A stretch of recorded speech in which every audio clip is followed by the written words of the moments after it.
What's up, gang? Welcome back to the stream. Welcome back to the stream. Today we're going to do a full guide for Odette, which is the character releasing next patch. So before that, I am going to, well, the usual account maintenance stuff, but I would also like to double check all my calculations for the upcoming teams, so they will be suitable materials for my guide.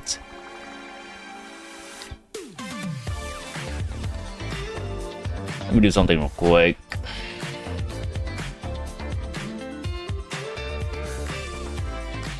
It should be fine. I'm gonna let something run in the background while I am doing my resin, using my resin.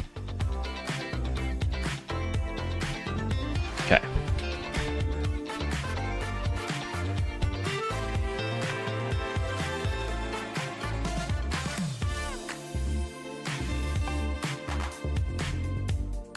So this is going to be in here instead, base mode.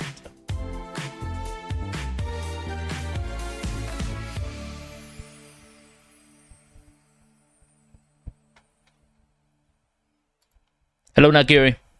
Hello Ali. Hello UI. Welcome back everyone. We are doing an Odette guide today, and I will be cutting the highlight of the stream out into a video today. Basically, I want to go over everything regarding the character Odette that's releasing next patch. Stellar base mode. Okay, so I should put this in here. And I'm just going over my sheet again to make sure that nothing is out of the ordinary. Minimum of this multiplied by this.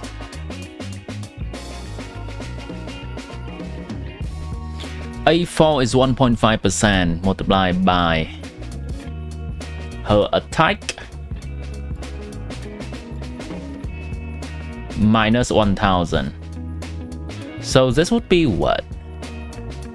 Should not be. This should not be this number. This is, yeah. Okay. This is 26. Oh, is this supposed to be percentage? And this is supposed to be percentage, no? This is 1.5%. I see where it got wrong. Okay. So let's change it. I'm glad I do the double check here. Oh, wait, 17? That's Zoro? You've been in a few streams. I did not realize that it is you. You have almost 25 pulls for her? Well, you're gonna have a few more pulls next patch because there's going to be a new map next patch. Odette. Okay, have to fix a thing here. This is Stellar base mode. I'm gonna move the dot here and here. Boom. Stellar base mode. Okay. So with this change, I have to make sure there's nothing changed in beta. This is basically me making all my stuff is correct, and I do find an error. Hello Dolphin Impact.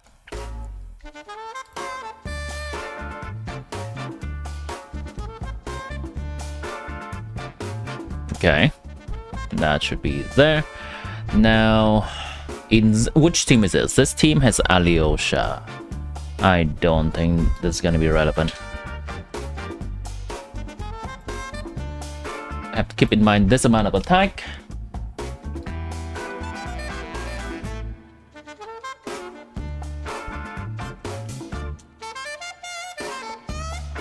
This is the attack that she has, and we need to add this with the base attack. multiplied by the attack percent stat right here. Okay, that's good.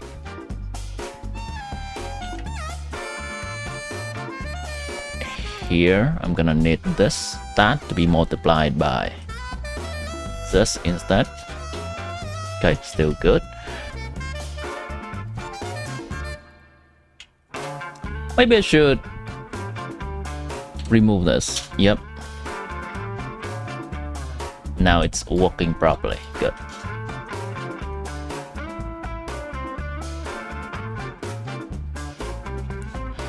Is there a new artifact? There is going to be new artifact sets next patch. That is correct. These are the new artifact set next patch. Let me show you. That's Vaka in the background. Don't worry about him. We're doing some productive work at the moment. 2 new artifact sets. First, the Scarlet Proof set is the set for Stellar Sword specifically. 2 pieces attack and 4 pieces is when Stellar Sword happens. Crit rate 16% and Stellar Sword reaction is 40%. This is the generic Stellar support set. 2 pieces attack and 4 pieces is additional attack, and for team it's going to be 50% Stellar reaction damage increase. The attack is for self and the Stellar damage increase is for team, which also includes self, but for the entire team too. I hope that answers your question. Okay, I'm gonna try something here. Let's see if Google Sheet AI is gonna be productive here. Gemini, ask something. Okay. Now I want Gemini to do a sweep of my sheet for me and make the change to every single one of them. So I don't have to do that myself and I can just play Genshin Impact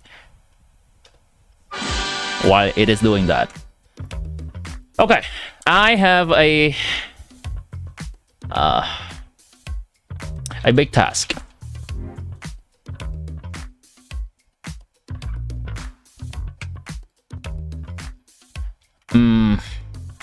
I need you to go over all the sheets that all the team DPS calculation sheets that has the character Odette. 20k Fowls. Hello Consulate. Is Odette a sub DPS or full on support? She is kind of half and half. I'll say she is somewhat close to Columbina. She does some damage, but part of her value is also in her support capability. The character Odette, usually signified by the sheet name including an abbreviation of her name. On each of those sheets, I need you to find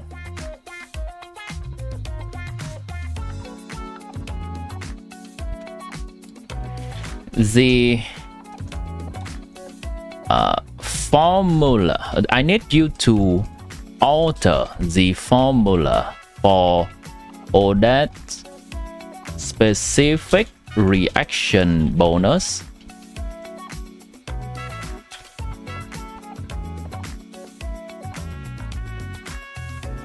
Lunar Stellar, usually in cell M114. For big tasks, you recommend Cloud AI. I am not sure how to use Cloud AI in Google Sheet because Gemini is the integrated one in the Google Sheet. Do you usually use Cloud AI in your workflow for similar stuff, and how do you do that? I would gladly learn about that if it helps my process. usually in cell, but usually in cell.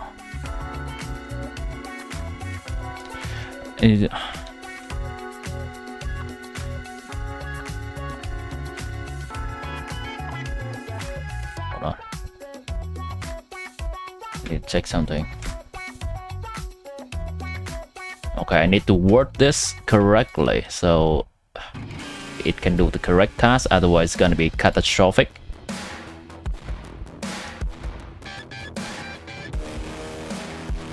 And in those formula, remove this specific part.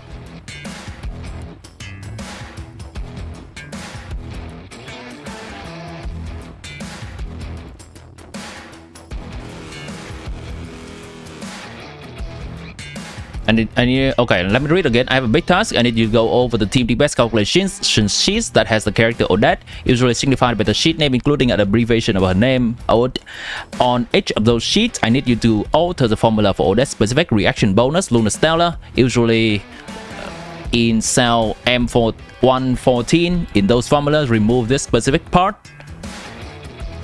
Go. First, keep a version of the original.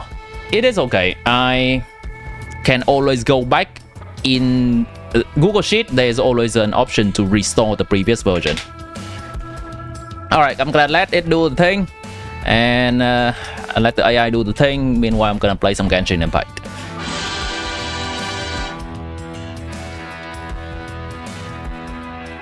If Mizuki is a 200k DPS, you can't even imagine what the real Stellar Sword DPS would do. Caesar R1 300k, team looking closer than ever. Well, here's a caveat. Usually a Mizuki 200k DPS is Mizuki C6, and not a lot of people has Mizuki C6. I clicked the wrong thing. Add Astra. Most of us will have a Mizuki team that is hovering around 130 or 140k. That's something like Mizuki C1, close to Mizuki C2.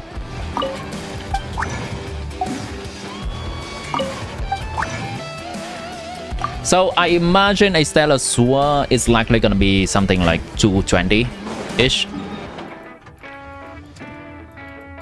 That's my estimation. How about C3 or C4? C3 and C4 Mizuki, C3, C4 and C5 doesn't do shit, basically. It does something, but let me see how the AI is doing. Here's a suggested plan. We'll create the content directly in this file and it will be attributed to you in version history. I will iterate to 37 sheets in the document that contain Ode in the name. For each sheet, I will locate Odette's Lunar Stellar reaction bonus cell. You typically read the following formula and remove the specified string, ensuring any leftover mathematical operators are cleaned up so the formula remains valid. Okay, approve. Just checking real quick. Odette, yep, cool. Approve.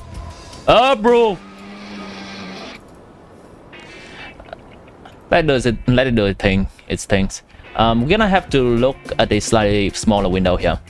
So this is a Mizuki team, and I have Mizuki C0 at 116k DPS. I'm gonna try to zoom in for you. 116k at C0, 132 at C1, 142 at C2, C3 is 145, C4, C5 is 149. So C3, C4, C5 Mizuki is kind of just nothing. And C6 is a big jump to 198. Gonna let Gemini do its things.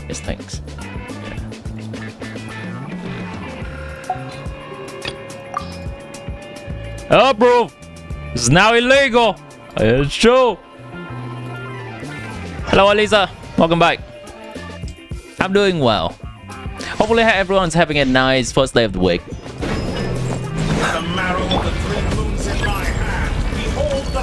I see one more DPS, that's true. Surge. Remove confirmed.